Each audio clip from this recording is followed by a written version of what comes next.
It's 7 p.m., time for our regularly scheduled council meeting. Mike, will you call the roll, please? Collier Wise. Here. Helwig. Here. Holland. Here. Humphrey. Here. Price. Sorensen. Here. Ward. Here. Wilson. Here. Mayor Powell. Here. Would everyone please stand for the Pledge of Allegiance? I pledge allegiance to the flag of the United States of America and to the republic for which it stands, one nation, under God, indivisible, with liberty and justice for all. Thank you. Third item is minutes from March 4th special meeting and March 4th regular meeting. Would anybody approve them? Motion a second to approve the meetings for those two dates. All in favor signify by saying aye. Aye. Opposed, no. Motion carries. Thank you. Adoption of the agenda. Mike, John, any additions, corrections to the agenda? No. So moved. Second. Motion a second to approve the agenda as printed. All in favor signify by saying aye. Aye. Opposed, no. Motion carries. Visitors to be heard. Addressing the council. Persons addressing the council shall use the microphone at the podium. Please raise your hand to be recognized. Go to the podium and state your name and address. For items that are not on the agenda, members of the public may speak under visitors to be heard on any topic not on the agenda. Remarks are limited to 5 minutes and no decision will be made at this time. For agenda items, public testimony will be taken at the beginning of each agenda item after the subject has been announced by the mayor and explained by staff. Any citizen who wishes may speak one time for 5 minutes on each agenda item. Public testimony will then be closed and the topic will be given to the governing body for possible action. At this point, only City Council members and staff may discuss the current agenda item unless a council member moves to allow another person to speak and there is unanimous consent from the council. Questions from council members, however, may be directed to staff or a member of the public through the presiding officer at any time. We do have one visitors to be heard, and Scott Lawrenson, if you would please come to the microphone. And you can bring your colleagues, or you, please. Let me introduce Scott as the president of the National Museum Board of Directors, and welcome to our community again. Yes, Mr. Mayor and Council, thank you for giving me a couple minutes. My name is Scott Lawrence. I reside in Sioux Falls. I am a 1978 graduate of the University of South Dakota, an active alumnus, and am happy to be here this evening and that you would give us a few minutes. With me is Dean Scow of the Fine Arts program at the university and our university liaison to the museum and board member. And also with me is Matt Collingsworth, our very new executive director of the National Music Museum. I was glad he could come along. He's been with us for a week. Yes. Correct? He's been with us for a week. Over 50 years ago, Arnie B. Larson started collecting musical instruments for what he called the golden age of bands. And it was in Brookings. And he was a visionary for doing that, thinking that someday people would want to look at these instruments and play them. And then the university was visionary enough to accept his collection. When Brookings kicked him out, he came to Vermillion. And they gave him a building, and it resides now up on the campus in the old library building, which we now are getting ready to renovate, okay? His son Andre was visionary to collect instruments from around the world and build probably what is the finest collection of rare musical instruments in the world. As a matter of fact, some of our instruments will be going to Italy here in a short time in Cremona. You as a council are visionary, and we are here tonight to give you a special thanks for looking at our building project and to be a part of it. I would tell you that your commitment to $700,000, $100,000 a year for 7 years is unprecedented in my book, and we wanted to come personally and say thank you. We have some little mementos for you from the museum, but we look forward to the opportunity to work with you into the future. We look forward to you naming our classroom. We look forward to the cultural opportunities for the city of Vermillion and the University of South Dakota, the arts, and the education, the expansion of our education programs for what we can do with the museum and how we can work together. So we're here tonight to say thank you. And just wanted to pass that along on behalf of the entire board, the staff. Thank you very much. On behalf of the council, thank you, gentlemen, for coming down, and we really appreciate that, and we're anxious to see what happens in the next year and a half. Well, we'll have more work to do, and you need to be thinking what you want to name the classroom. Okay? Because we're excited about it. So thanks again. Thanks again. Just want to take a couple of minutes of your time. Thank you very much. Any questions or anything for us? Comments or questions from anyone? We let you off pretty easy. I Tom, I'm sorry. can't resist I'm telling sorry, you Tom has a that question. I was a member of the Golden Age band at one point that played in costume, and I played an E-flat sousaphone, which was a little tricky since I normally played a B-flat. So I was very proud to be in that and to know Arnie B. and Andre and be part of that entire thing. So I thank you very much. Could I ask you what year that was that you marched in Golden Age of It's Bands? probably 70, Okay, 71. because I marched in the Golden Age of Bands in 76, 77, and 76, 77, 78. And so I'd first go through with the USD band, then I'd go Golden Age of Bands, and then I'd have to go hop on the fraternity float or something like that. It was college after all, right? Thank you for mentioning that. It's good. Thank you. Thank you. Is there anyone in the audience that wishes to speak on a topic that's not on the agenda? Yes, Grace, please. So I'm Grace Freeman, and I live out in the county, 30814 Frog Creek Road. And it is on the agenda, right? I think. So should I say something about Supapalooza or? Just wait about 2 minutes. Oh, okay. I wasn't sure. Okay, thanks. Anyone on the council have anything at this point? Okay, then we'll move on to public hearings.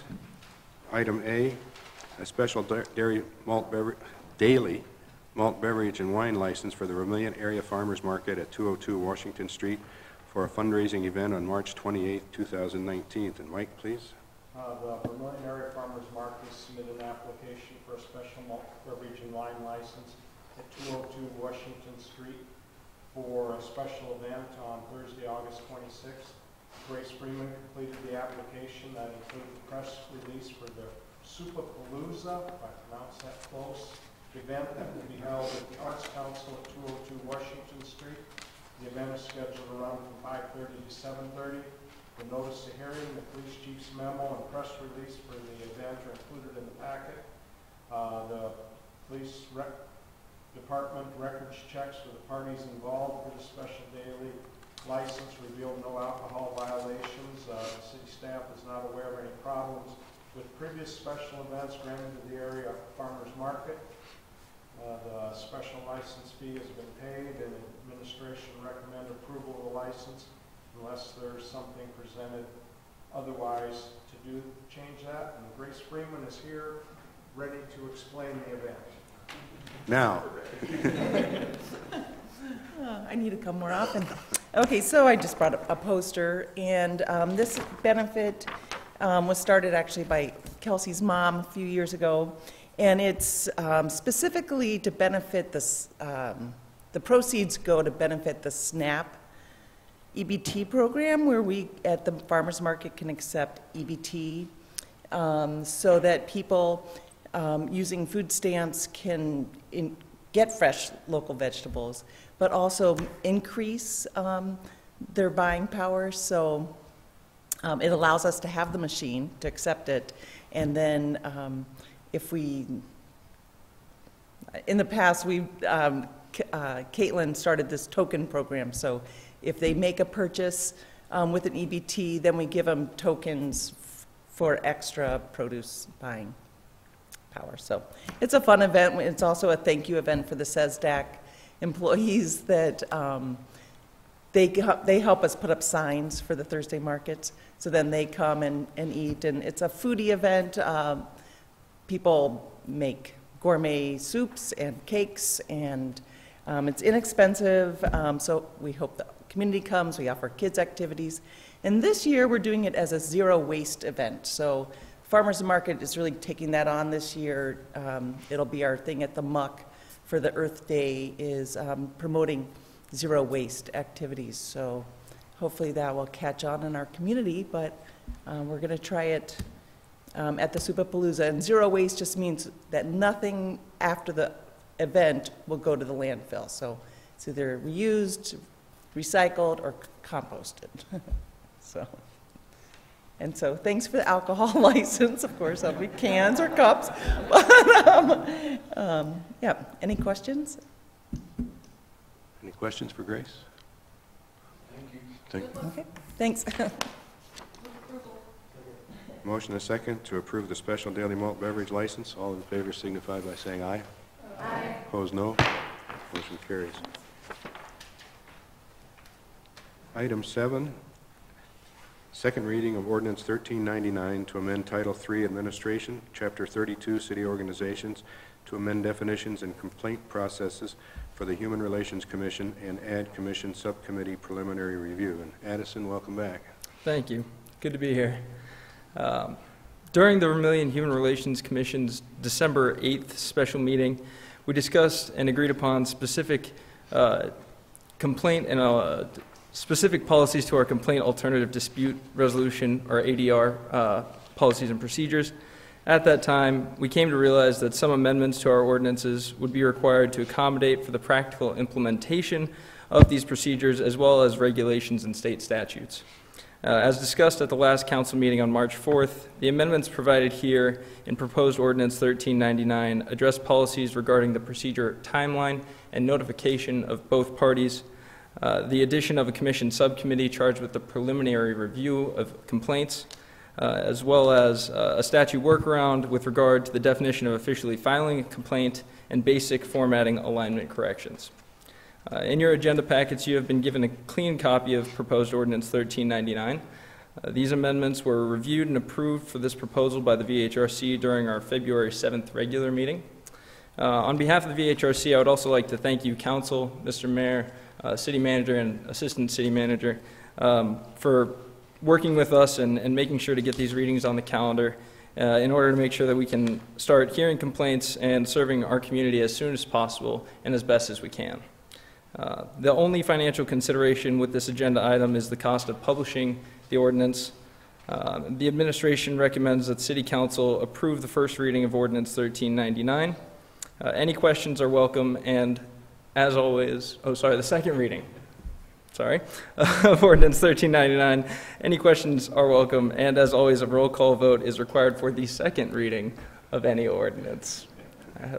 Yep. I thought I was off the hook there for a minute. Any comments or questions from council? Rich? No changes from other than the one that we had where, yep, that's correct. Other comments or questions from Tom? Again, I'd just like to say thank you for your work on this important project that will continue to evolve. So, yes, it is good to see you again. I move approval of second reading of this. Second. A motion and a second to approve. We now turn to a roll call vote. Got that?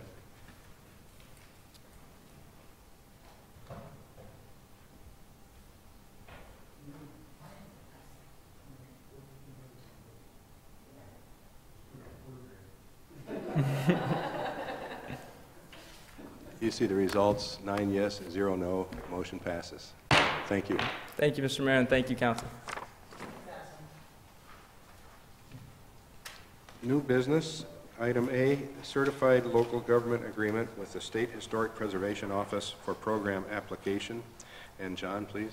Thank you. Well, at the same meeting where you adopted an ordinance establishing the Human Relations Commission, you also established a Historic Preservation Commission. Easy for you to think, not so much easy to say.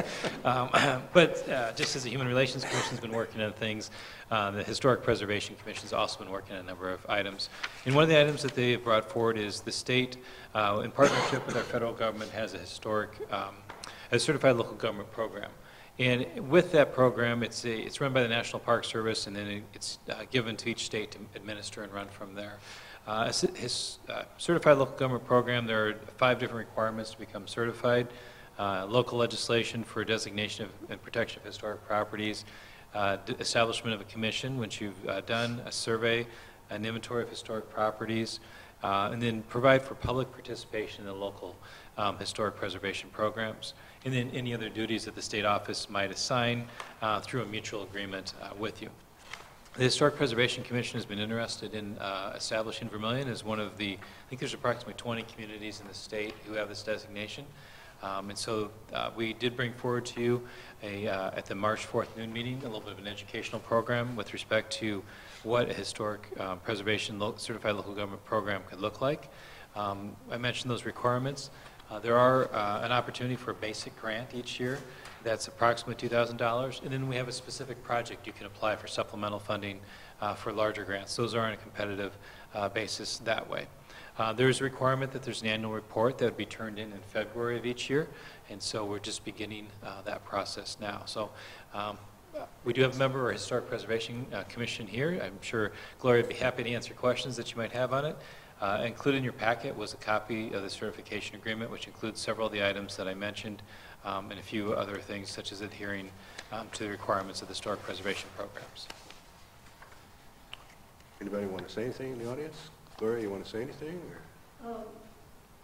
I think most of you were here last time when we spoke, but we just wanted everyone to be sure that it hasn't cost the city anything.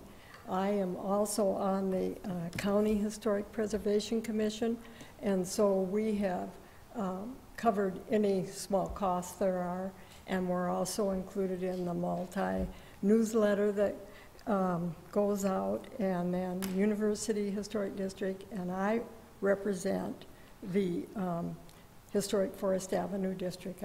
That's where I live, and we meet with the people in our neighborhood, and so we hope that you will approve of us applying for the CLG. That'll give us a little bit more money. Any questions for Gloria? I move approval. Motion and a second to approve. All in favor signify by saying aye. Aye. Opposed, no. Motion carries. Thank you, Gloria.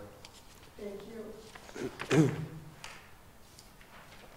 Item B, report of Policies and Procedures Committee and Labor and Finance Committee on BBB ordinance changes. And Kelsey, please. So I'll report the outcome of meetings for the 3 people who weren't at one of the meetings.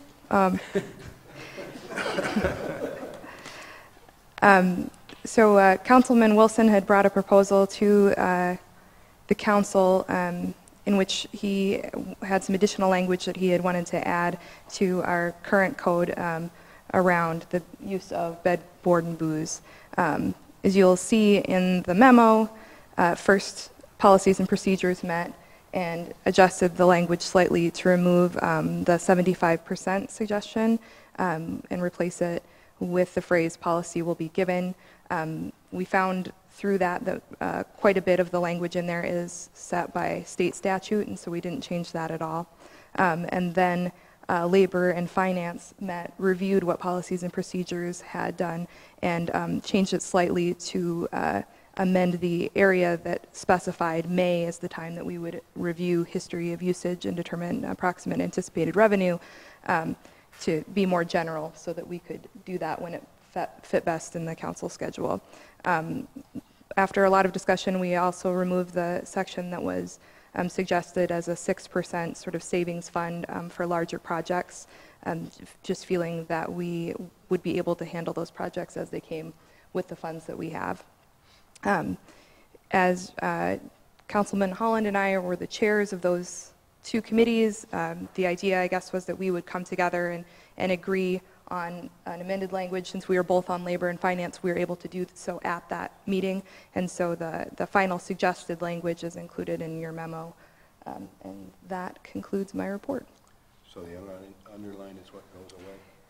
The underlined of the March 18th proposed language is what would be added, and so just, I guess, for the record, that reads, priority will be given to the Vermillion Chamber of Commerce and Development Company for economic development activity and promotion of the community for both short-term and long-term activities. The City Council will review the history of usage and determine the approximate anticipated revenue in the next budget year to be allocated to other permissible uses of revenue. So that would be the section that would be added to our current language. So the February 4 and the underlined parts. Those were the recommended additions from policies and procedures, and then the underlined portion for March 18th was what Labor and Finance then adjusted those to. Or the new meeting, you're right, okay.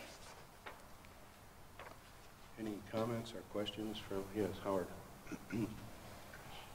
I'd like to take this opportunity to thank the two committees for the members for the endeavor to study and bring forth this new proposal. And I'm glad to see that we're still putting a priority on using financing the chamber so that they can use professional people to help us to continue our economic growth, because it's very important that we use professional people that can do it, and it does take financing to do it. So with that, I will move that we accept the report. Further discussion, or is there a second? Second. Okay, motion and a second. Now discussion. Tom? Well, this isn't a motion to approve, it's simply to receive the report. I guess I'd just like to point out that this wasn't unanimous, totally. The heading of Ordinance 34.24 limits its scope to the use of revenue, not the allocation of taxpayer dollars. And the current language allows and has allowed flexibility each year in determining the needs and the best uses of these taxes. So I think amending what we currently have in place is unnecessary. We are and have been giving a priority, and I don't know that we need to state it in an ordinance. So I'm sure we'll discuss this more later on, but I wanted to at least comment on that. Kelsey? Just one addition that isn't necessarily included in the minutes. I think it is important to note that a lot of our discussion centered around the idea of formalizing the relationship between the city and the VCDC as our economic development arm. And so that was a big part of where this language came from. Also, not in the recommended language, but something that we talked about a great deal, was formalizing how we would ask for information and feedback so that we could keep track of what's going on and make sure that everyone in the council had a better sense of what the VCDC was doing without constantly making them show up at a moment's notice when we had questions. So I think both of those directions will help us better plan our economic development and support the city going forward. So I think, well, I hope that Howard isn't disappointed that we didn't adopt everything that he suggested. I think it resulted in some really important conversations that will help strengthen that relationship going forward. So I really want to thank you, Howard, for bringing up this conversation. Anyone else? Tom? If I might add, I think making this formalization needs a lot more study rather than. I've read court cases in a number of other states where this has been a huge issue. Let me just say that we could say, rather than that priority will be given, priority may be given, because will is more mandatory, may leaves the flexibility with us, which is, again, why I don't think we even need the amendment. So, thank you. Further discussion? We have a motion and a second. All in favor signify by saying aye. Aye. Opposed, no. Motion carries. Item C, we have a vacancy on the tree board. It's a 5-member committee, and the terms are for 5 years, I believe. Two, I'm sorry. One member is not able to fulfill his term, and so we asked for people to apply for the tree board, and we had one applicant, and so I'd like to have you approve Joan Doss to serve on the tree board. Second? Motion and a second to approve Joan Doss. All in favor signify by saying aye. Aye. Opposed, no. Motion carries. On the Planning Commission, we have a vacancy. Maybe that's the 5-year terms that I was thinking of. Thank you. We have a resignation, and so we advertised an opening, and we had 3 applicants for the position. The members of the council were able to rate their choices, and I'd like to announce that Keith Gestring was the one that will be on the Planning Commission. So I'd like to have you approve him on the Planning Commission. So, second. Motion a second to approve Keith Gestring on the Planning Commission. All in favor signify by saying aye. Aye. Opposed, no. Motion carries. Thank you. Let's see. We have no bid openings, so John, your manager's report, please. Sure, thank you. We're probably the final time we'll announce this. We're still trying to put together an application for Paint South Dakota. That's a program that would happen this June. Again, they're seeking a volunteer group to paint a house, and then the house would need to be a single-family owner-occupied home that's in need of paint with the homeowner that's physically and/or financially unable to paint the house. And so if we're able to put together a package, we'd make an application to the South Dakota Housing Development Authority, and they cover most of the supplies and materials for that. So if you're an eligible homeowner or you're a volunteer group, if you'd contact the city so that we can see if we can put together an application for that program this year. They are due April 12th, and they will award this program to 25 different locations in the state. For our new Planning Commission member and anybody else interested, they do meet next Monday, March 18th at 5:30. One item I know they'll have on their agenda is there's a conditional use permit for some storage units on Lot 10, Block 1. It's about the 900 block of North Norbeck Street over there. It's kind of just southwest corner of what was the old School Tools property, or between the vet clinic and the flex screen location. That conditional use permit for those storage units was continued from the last meeting to this meeting. The tree board, for the other individual just selected, they do have a meeting coming up here on Wednesday, March 27th, here at 9:30 at City Hall. And then for council members, if you would like a paper copy of the budget book, this is last year's, but it's a smaller budget book that has 2019 budget, 2018 actuals, and budget revised numbers, as well as a couple previous years' copies. Let us know. We'll be happy to print you a copy. Marty's about ready to send those to press. You'll all get one electronically, whether or not you open it, or it's up to you, but you'll receive one electronically. If you'd like a paper copy, let us know as well. That's all that I had. That's it. Any questions for John? Okay. Mike, invoices payable. Mike, anything, anybody want to, on the first one, that's my remuneration from going to the APPA meetings in DC. So it's just a pass-through. They can't pay me, so I submit the bills, then they send the money to the city. I don't know if you want to approve that one separately. Or That's what I was going to ask him. Item 1. Second? Motion and approve. Can I do this? Motion and a second to approve. All in favor signify by saying aye. Aye. Opposed, no. Now. Motion to approve the balance. Second. Motion and a second to approve the rest of the bills. All in favor signify by saying aye. Aye. Opposed, no. Motion carries. We have no consensus agenda. Steve? No? Motion and a second to adjourn. All in favor signify by saying aye. Aye. Opposed, no. Motion carries. Thank you.